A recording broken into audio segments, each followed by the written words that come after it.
ছোট পর্দার অভিনেত্রী তাসনুভা তিশা একের পর এক দর্শকপ্রিয় নাটকে অভিনয় করে বেশ সাড়া জাগিয়েছেন এই অভিনেত্রী।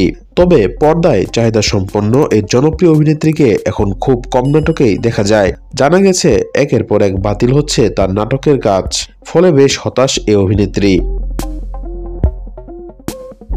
সম্প্রতি এক গণমাধ্যমের সঙ্গে সাক্ষাৎকারে কাজের প্রসঙ্গে কথা বলেন অভিনেত্রী। বর্তমানে কাজে ভাটা পড়েছে তা স্বীকার করেছেন নিজেও। সেই সঙ্গে অভিযোগের সুরে জানালেন, তাকে এভাবে কেউ থামাতে চাইলে সেটা কখনোই পারবে না।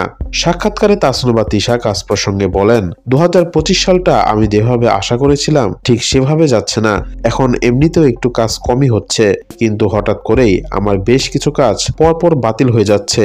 কালকে শুটিং, রাতে ফোন দিয়ে বলছে কাল শুটিং হবে না। এমনকি কেন কাজটা হবে না এই বিষয়ে কেউ নির্দিষ্টভাবে কোনো কারণও বলতে পারছে না।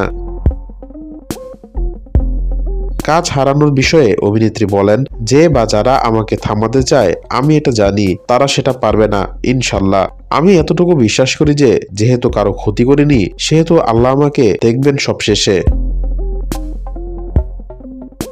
বর্তমানে অভিনেতা মোশাররফ করিমের সঙ্গে তাইফুর জাহান আশিকের পরিচালনায় সংসার বিষের বড়ি নামক একটি নাটকে অভিনয় করছেন তাসনুভা তিশা।